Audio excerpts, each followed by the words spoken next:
The government has announced plans to deliver 60,000 new homes on prime urban sites in Seoul's Yongsan district and Gwacheon, Gyeonggi province. But with construction and move-ins still a long way off, it remains to be seen whether this will actually cool the overheated housing market.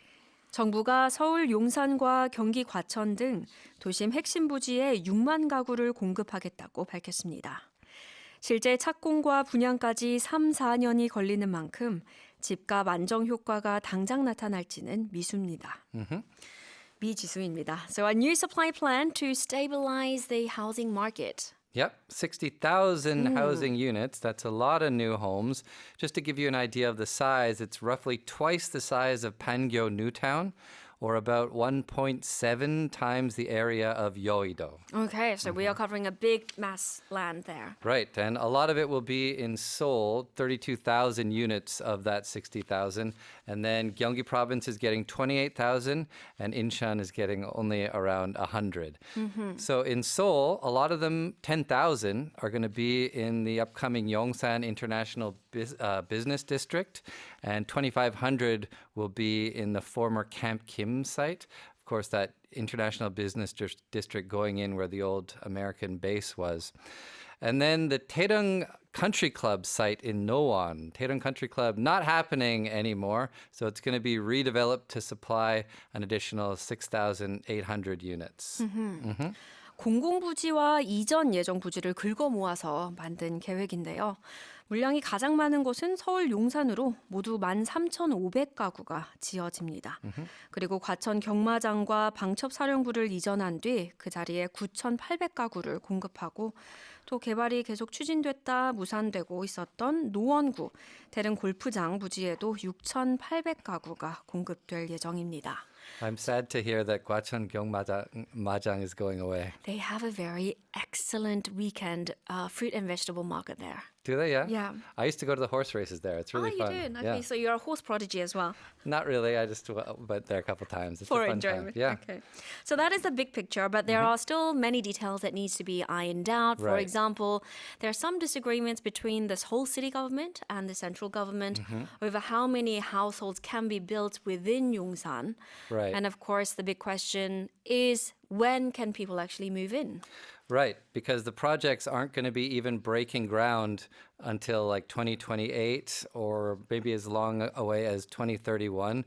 And then it takes at least 3 to 4 years from construction to sales. Right. So there is quite a bit of a timeline. So this is more of just like a long-term roadmap, like a plan as to what is going to happen. So it's kind of signaling to the public that the supply will increase. So don't worry too much. Right. It will eventually come, not immediately, but somewhere in the near future. So it's not necessarily certain to stabilize prices right away. Right. So this plan of people actually going in and living in these new houses, that is still a long way off. Right. A long way off means it's far in the future or it's far in the distance. It can be literal or it can be figurative. Right. 아직 한참 멀다라는 뜻이죠. A full recovery is still a long way off. 완전한 회복까지는 아직 멀었습니다. Yeah. Peace talks are a long way off. Oh, really? 평화 협상은 당분간 요원합니다. And right now, 착공은 아직 한참 멀었다. Construction start Right. is still a long way off. 맞아요. Overheated. Too hot. It means that it is showing a lot of economic inflation. Prices are going through the roof. 과열된. So for example, overheated housing market. Yeah. 과열된 주택 시장. And move-ins. Yeah, used as a noun in this case with a dash in the middle. So it's from the verb to move in, which means to go into your new house, your new place for the very first time. So it's when you take possession of your new home or your new business. That's right. That's when you actually sleep the first night Yeah. in your new house. You're the move-in. Move-ins, 이거는 입주입니다. 그럼 분양은 뭐냐? 분양은 sales, 선분양은 pre-sales. So the market impact comes when move-ins begin. 시장에 진짜 영향을 주는 건 입주가 시작될 때다. 네. Here's the article again. The government has announced plans to deliver 60,000 new homes on prime urban sites in Seoul's Yongsan district and Gwacheon, Gyeonggi province. But with construction and move-ins still a long way off, it remains to be seen whether this will actually cool the overheated housing market. On to tariffs.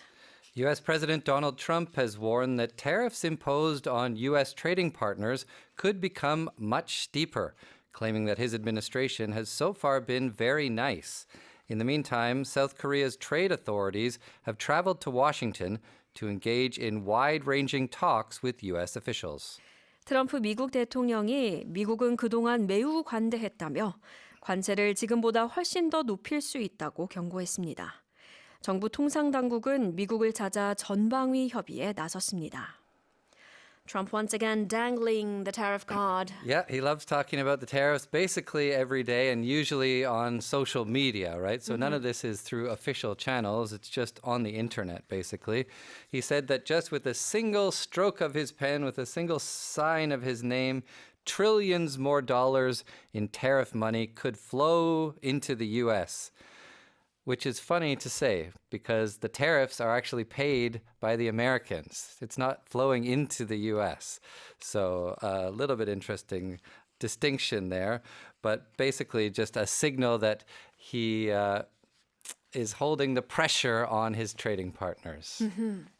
이번에는 우리나라를 콕 집어서 얘기한 건 아닌데 구두로는 이제 세계 각국에 부과하는 관세가 지금보다 훨씬 더 높아질 수 있다라고 했고 또 his social media of choice, Truth Social에는 내가 펜을 한번 휘두르면 그러니까 무언가를 사인하면 관세 수조 원이 더 들어온다. 무역 상대국은 미국에 고마워해야 한다며 다시 한번 관세 추가 인상 가능성을 경고했습니다. So South Korea's trade officials, they have moved from Canada to the U.S. to talk with their U.S. counterparts. Right. Trade Minister Kim Jong-kwan has met with U.S. Commerce Secretary Howard Lutnick. He's one of the key figures driving the Trump administration's tariff policy. So no solid conclusion has been reached yet, and they're going to keep talking tomorrow. Right.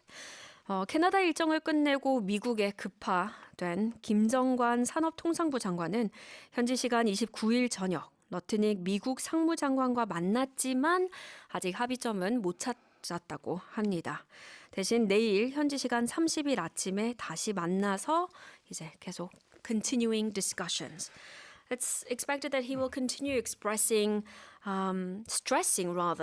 Seoul's intention to pass the relevant laws and start the investment process. Basically, it's the Americans saying, show me the money, and the Koreans saying, but we have to go through our own procedures in our own country. Just please be patient. Right, give us some time. Yeah. Let's have a look at this word. Steep, S-T-E-E-P. Just another way to say expensive or very costly. steep, 가파른이에요. 그러니까 원래는 언덕처럼 어떤 경사를 설명할 때 쓰는 표현인데 트럼프가 관세가 much steeper 해질 수 있다고 했잖아요. 그런데 이게 그러면 어떻게 much higher로 해석되느냐? 그러니까 어떤 수치가 뚝 떨어지거나 이제 확 오르는 그 그래프의 경사를 얘기하는 거예요. 그래서 관세를 조금만 올리는 게 아니라 확 올려버린다 이렇게 협박을 하는 거죠. steep, 가파른. impose on something. Basically, you're officially enforcing a rule or something, yes. or forcing something on somebody else. For example, you can use it in a social situation where you can say, I don't want to impose on you, but can I stay the night tonight? Or something like that. And in this case, you're imposing these tariffs on other countries. impose on someone or some country. 어디에게 부과하다입니다. So tariffs imposed on U.S. trading partners. 미국의 무역 파트너들에게 부과된 관세. And wide-ranging means? Covering lots of different topics or lots of different things, So, going all over the place. Yeah, comprehensive. There you go. 광범위한, wide-ranging. U.S. President Donald Trump has warned that tariffs imposed on U.S. trading partners could become much steeper, claiming that his administration has so far been very nice. In the meantime, South Korea's trade authorities have traveled to Washington to engage in wide-ranging talks with U.S. officials.